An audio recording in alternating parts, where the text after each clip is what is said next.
নমস্কাৰ, এই ভিডিঅ'টো চাই থকা প্ৰতিজন ব্যক্তিকে মই মোৰ চেনেল জিকে ৱৰ্ল্ডলৈ স্বাগতম জনাইছোঁ। আজি মই আপোনালোকৰ কাৰণে 10টা অতি গুৰুত্বপূৰ্ণ কুৱেশ্যন লৈ আহিছোঁ হিউমেন্সৰ ওপৰত। আশা কৰিছোঁ আপোনালোকে ভিডিঅ'টো চাই কিছু নজনা কথা জানিবলৈ সক্ষম হ'ব। হিউমেন্সৰ ওপৰত এইটো মোৰ ছেকেণ্ড ভিডিঅ' হয়। যদি আপোনালোকে প্ৰথম ভিডিঅ'টো চাব বিচাৰে তেনেহ'লে ডেছক্ৰিপশ্যনত লিংক থাকিব, গৈ পেলাই চাব পাৰে। এইটো ভিডিঅ' চাই পেলাই আপোনালোকে তাতে চাব পাৰে। যদি এইটো ভিডিঅ' চাই ভাল লাগে তেনেহ'লে প্লিজ চেনেলটো ছাবস্ক্ৰাইব কৰি দিব, লগতে কাষতে থকা বেল আইকনটি দবাই দিব, যাতে এনেকুৱা ইণ্টাৰেষ্টিং ভিডিঅ' আনিলে আপোনালোকে লগে লগে নটিফিকেশ্যন পাই যায়। লগতে ভিডিঅ'টো লাইক কৰিব আৰু যদি কিবা পৰামৰ্শ আছে কমেণ্ট কৰি জনাব আৰু ভিডিঅ'টো লগ বন্ধুৰ সৈতে শ্বেয়াৰ কৰি দিব। আহক আজি আমি ভিডিঅ'টো আৰম্ভ কৰোঁ। আজিৰ এই ভিডিঅ'টোৰ প্ৰথম কুৱেশ্যনটো হৈছে মানুহৰ কলিজাটোৰ ওজন কিমান থাকে, আৰু ইয়াৰ শুদ্ধ উত্তৰ হৈছে 300 গ্ৰাম।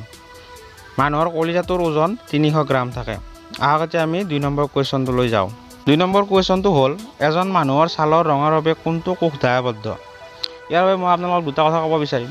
ফাৰ্ষ্ট কথাটো হ'ল যে জেনেৰেলি মানুহৰ ছালৰ ৰংটো কেনেকৈ হয়, জেনেটিকেলি আহে। মাক বাপেকৰ যিটো ছালৰ ৰং থাকে সেই হিচাপে ল'ৰা ছোৱালীৰ ছালৰ ৰং হয়। আৰু যদি মই কোষ হিচাপত ক'ব বিচাৰোঁ যে ছালৰ ৰং কোনটো কোষে নিয়ন্ত্ৰণ কৰে, তো ইয়াৰ শুদ্ধ উত্তৰটো হৈছে মেলান'চাইট। মেলান'চাইটে এজন মানুহৰ ছালৰ ৰঙৰ বাবে দায়বদ্ধ হয়।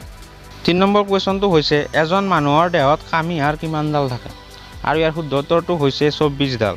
এজন মানুহৰ দেহত 24ডাল কামি হাড় থাকে।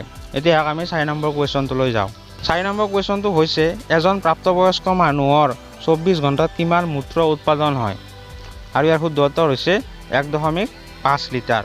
এজন প্ৰাপ্তবয়স্ক মানুহৰ 24 ঘণ্টাত 1.5 লিটাৰ মূত্ৰ উৎপাদন হয়। এতিয়া আমি 5 নম্বৰ কুৱেশ্যনটোলৈ যাওঁ। 5 নম্বৰ কুৱেশ্যনটো হৈছে মানৱ দেহৰ আটাইতকৈ ডাঙৰ অংগটো কি। ইয়াত মই ডাঙৰ অংগ মানে ৱেট হিচাপত কৈছোঁ, ওজন হিচাপত, আৰু ইয়াৰ শুদ্ধ উত্তৰটো হৈছে ছাল। মানুহৰ দেহৰ আটাইতকৈ ডাঙৰ অংগটো হৈছে ছাল, আৰু গোটেই দেহাটোৰ ছাল মিলি কিনে ওজন হয় 9 পাউণ্ড। যদি এতিয়ালৈকে আপোনালোকে ভিডিঅ'টো চাই ভাল পাইছে আৰু কিবা এটা নজনা কথা শিকিবলৈ পাইছে তেনেহ'লে এতিয়া লগে লগে চেনেলটো ছাবস্ক্ৰাইব কৰি দিয়ক আৰু ভিডিঅ'টো এটা লাইক কৰি দিয়ক। আৰু যদি কিবা ক'ব লগা আছে কমেণ্ট কৰি দিয়ক আৰু ভিডিঅ'টো নিজৰ লগ বন্ধুৰ সৈতে শ্বেয়াৰ কৰি দিব। এতিয়া আহক আমি 6 নম্বৰ কুৱেশ্যনটোলৈ যাওঁ। 6 নম্বৰ কুৱেশ্যনটো হৈছে মানৱ দেহৰ জিভাত কিমান স্বাদ গ্ৰন্থি থাকে। স্বাদ গ্ৰন্থি মানে হৈছে কি, আমাৰ জিভাত কিছুমান এনেকুৱা অংশ থাকে যিবিলাক অংশত মানে আমাৰ খাদ্য বস্তুটো লাগিলে, আমি যিটো বস্তু খাওঁ সেইটো লাগিলে কি হয়, আমি তাৰ সোৱাদটো গম পাওঁ। যেনে ধৰক কিবা এটা বস্তু খালে আমি মিঠা লাগিছে নেকি গম পাওঁ, বা টেঙা লাগিছেনে বা তিতা লাগিছে নেকি গম পাওঁ। তো এনেকুৱা স্বাদ গ্ৰন্থি কেইটা থাকে, 9000টা থাকে মানুহৰ জিভাত। এতিয়া আহক আমি 7 নম্বৰ কুৱেশ্যনটোলৈ যাওঁ। 7 নম্বৰ কুৱেশ্যনটো হৈছে মানৱ দেহৰ আটাইতকৈ দীঘল হাড়ডালৰ নাম কি বা ক'ত থাকে। তো ইয়াৰ শুদ্ধ উত্তৰটো হৈছে মানুহৰ কৰঙণৰ হাড়। মানুহৰ কৰঙণৰ হাড়ডাল আটাইতকৈ দীঘল হাড় হয় মানুহৰ। এতিয়া আমি 8 নম্বৰ কুৱেশ্যনটোলৈ যাওঁ। 8 নম্বৰ কুৱেশ্যনটো হৈছে কোনটো গ্ৰন্থিয়ে মানুহৰ দেহৰ ৰক্তচাপ নিয়ন্ত্ৰণ কৰে। ৰক্তচাপ মানে হৈছে ব্লাড প্ৰেছাৰ। তো ব্লাড প্ৰেছাৰ কোনটো গ্ৰন্থিয়ে নিয়ন্ত্ৰণ কৰে, আৰু ইয়াৰ শুদ্ধ উত্তৰটো হৈছে এড্ৰিনেল গ্ৰন্থি, আৰু বহুতে এড্ৰিনেলিন বুলিও কয়। তো এইটো হৈছে শুদ্ধ উত্তৰ। এতিয়া আমি 9 নম্বৰ কুৱেশ্যনটোলৈ যাওঁ। 9 নম্বৰ কুৱেশ্যনটো হৈছে মানুহৰ মূত্ৰ হালধীয়া কিহৰ অৱস্থিতিৰ বাবে হয়, আৰু ইয়াৰ শুদ্ধ উত্তৰটো হৈছে ইউৰোক্ৰম। ইউৰোক্ৰমৰ অৱস্থিতিৰ বাবে মানুহৰ মূত্ৰ হালধীয়া হয়। তো এতিয়া আমি 10 নম্বৰ কুৱেশ্যনটোলৈ যাওঁ। 10 নম্বৰ কুৱেশ্যন, যিটো লাষ্ট কুৱেশ্যন হয়, সেইটো হৈছে মানুহৰ দেহৰ আটাইতকৈ সৰু হাড়ডাল ক'ত পোৱা যায়, আৰু ইয়াৰ শুদ্ধ উত্তৰটো হৈছে কাণত। কাণত মানুহৰ আটাইতকৈ সৰু হাড়ডাল পোৱা যায়।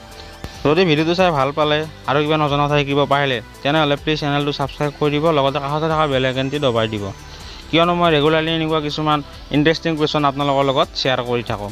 লগতে ভিডিঅ'টো লাইক কৰিব, আৰু যদি কিবা পৰামৰ্শ আছে কমেণ্ট কৰি জনাব, আৰু ভিডিঅ'টো নিজৰ লগ বন্ধুৰ সৈতে শ্বেয়াৰ কৰি দিব। আজিলৈ ইমানে, ধন্যবাদ।